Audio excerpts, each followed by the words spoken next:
As Escrituras contêm a mensagem gloriosa de redenção e salvação. Uma mensagem da qual o mundo precisa desesperadamente ouvir.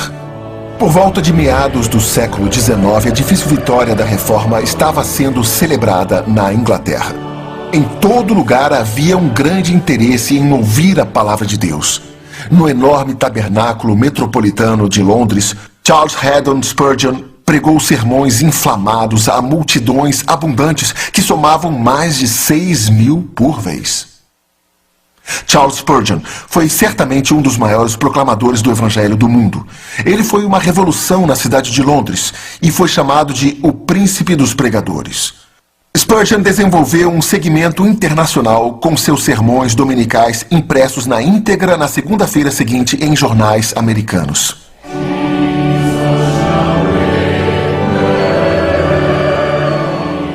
Na sua essência, proclamação significa simplesmente comunicação. Em nosso contexto, a palavra de Deus, a mensagem do Evangelho, as boas novas, a maior quantidade de pessoas. Mesmo hoje, num mundo tão científico, onde há tantas maneiras de se comunicar, o método mais eficaz sempre se volta para um homem de Deus, proclamando a palavra de Deus ao povo de Deus, ou pessoas que precisam conhecer a Deus. Sabemos que ninguém foi mais dedicado do que Charles Haddon Spurgeon, que viveu no século XIX. Ele foi um homem levantado por Deus de maneira especial para proclamar a sua palavra para as pessoas de seu tempo, de maneira que literalmente não levasse a milhares o conhecimento da salvação por Cristo, mas literalmente levou milhares de pessoas a um melhor entendimento da palavra de Deus. Ele era um homem totalmente comprometido com a autoridade da palavra de Deus. Charles foi salvo ainda muito jovem, ele tinha 15 anos. E quando foi salvo, houve um impacto tão dramático em sua alma que ele começou a pregar aos 16 anos de idade como uma espécie de substituto aqui e ali. Aos 19, ele já era um pregador completo. Provavelmente a maior influência de Charles Spurgeon foi o seu avô. Durante uma época, Spurgeon viveu com seus avós. Seu avô também era pregador e tinha uma extensa coleção de literatura puritana.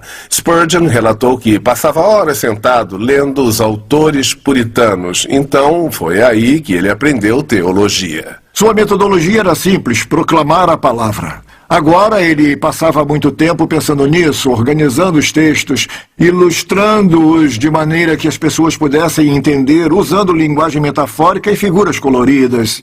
E essa era a sua metodologia, apenas sermões que reforçavam o texto. Spurgeon não teve absolutamente nenhuma educação formal sobre a Bíblia, mas era um leitor voraz.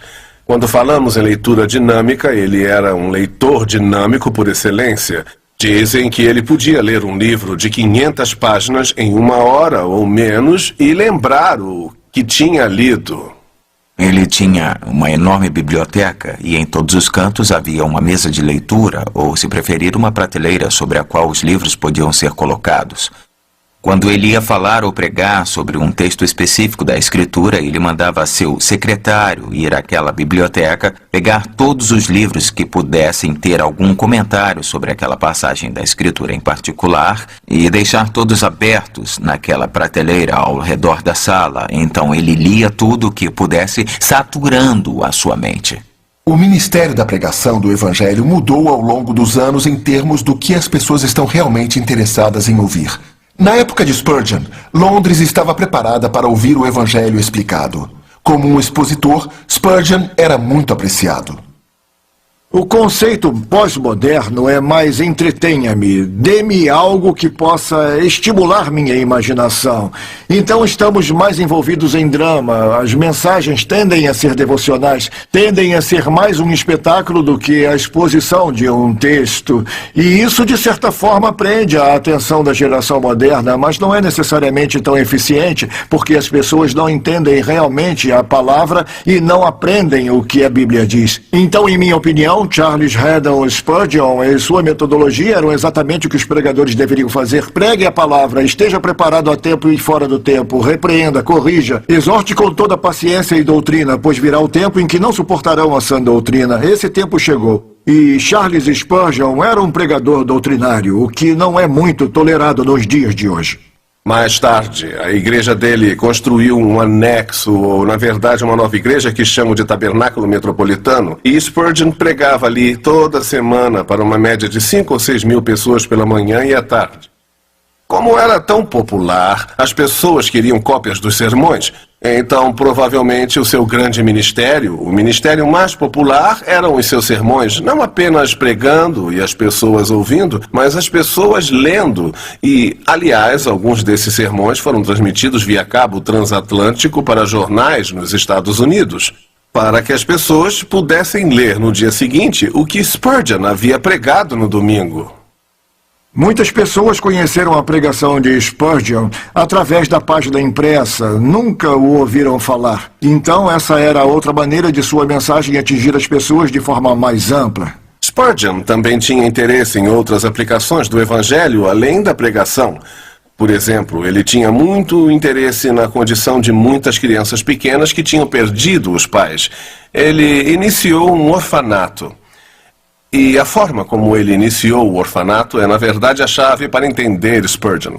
Eles tinham uma reunião de oração no Tabernáculo Metropolitano e Spurgeon disse: o que nós queremos é orar para que Deus nos dê um ministério adicional e os fundos para realizá-lo. Então, eles fizeram a reunião de oração em uma segunda noite. E no sábado, Spurgeon recebeu uma carta de uma senhora Hilliard.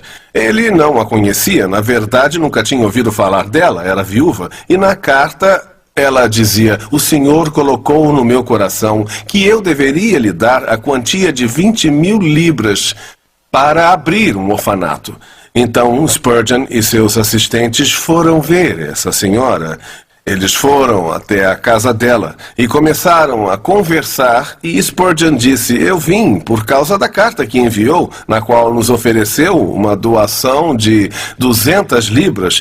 E a senhora Hilliard disse: 200 libras? Deve ter havido algum engano, eu quis dizer 20.000 libras. E Spurgeon disse: foi isso que eu li, mas eu não tinha certeza se realmente quis dizer isso ou não, então fico feliz que podemos chegar a um acordo. Então, com as 20.000 libras, eles começaram o orfanato. E mais tarde Spurgeon disse: nossos trabalhos começam com a oração, mas são sustentados pelo povo de Deus. Charles Spurgeon teve um ministério incrivelmente popular. Ele também reconheceu que não podia fazê-lo sozinho. Então, o Senhor colocou em seu coração treinar outros, a próxima geração de proclamadores da palavra. Mesmo aos 21 anos de idade, Spurgeon começou a ensinar um jovem chamado T.W. Medhurst sobre como se tornar um pastor, e ele forneceu o dinheiro do seu próprio bolso. As pessoas ficaram sabendo que ele estava fazendo isso, então começaram a contribuir, e quando as pessoas estavam interessadas em aprender a serem treinadas, elas procuravam Spurgeon. Então, a partir daí nasceu o que é chamado de Escola de Pastores. Era uma faculdade de 2 anos para pessoas que desejavam se tornar pregadores.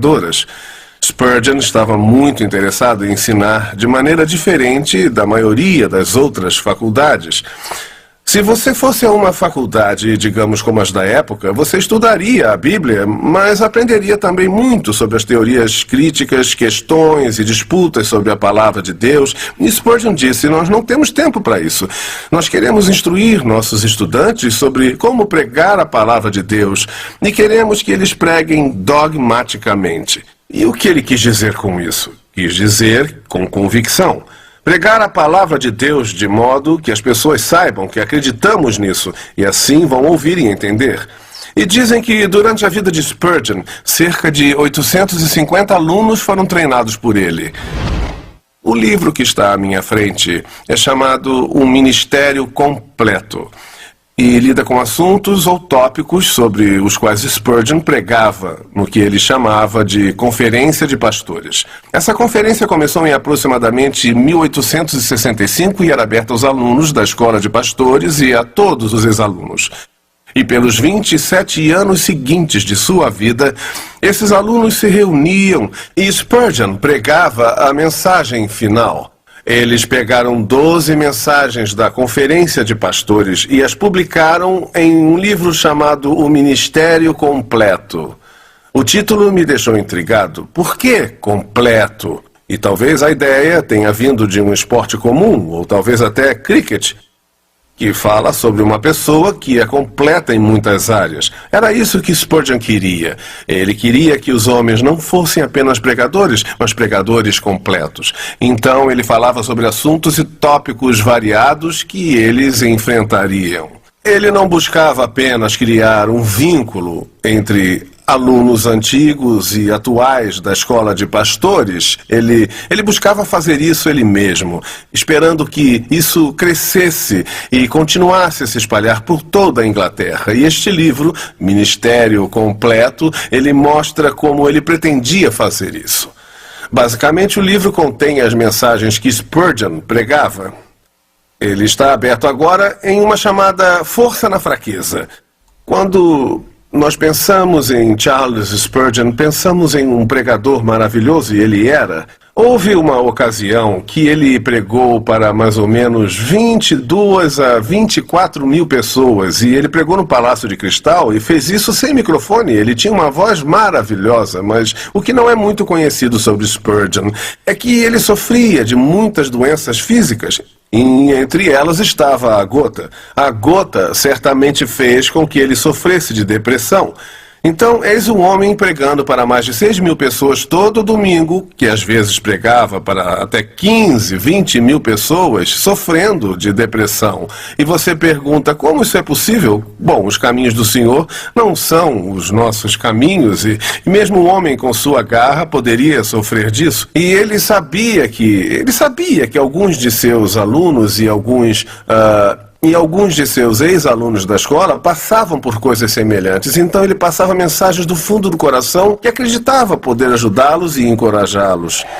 Houve um tempo em que Spurgeon estava tão desencorajado que ele não podia nem pregar. Vou contar uma história. Spurgeon estava um dia numa crise de depressão. Então ele disse, eu não posso pregar. Aí ele deixa o tabernáculo metropolitano, e eu nem sei quem pregou naquele dia, mas não foi ele. Ele foi a uma igreja metodista e se sentou na igreja desconhecido num pequeno grupo de pessoas. O pastor se levantou e começou a pregar. Sabe o que ele pregou? Ele pregou um dos sermões de Spurgeon. Ele havia lido. E lá estava Charles Spurgeon ouvindo sua própria mensagem. Era uma mensagem de encorajamento.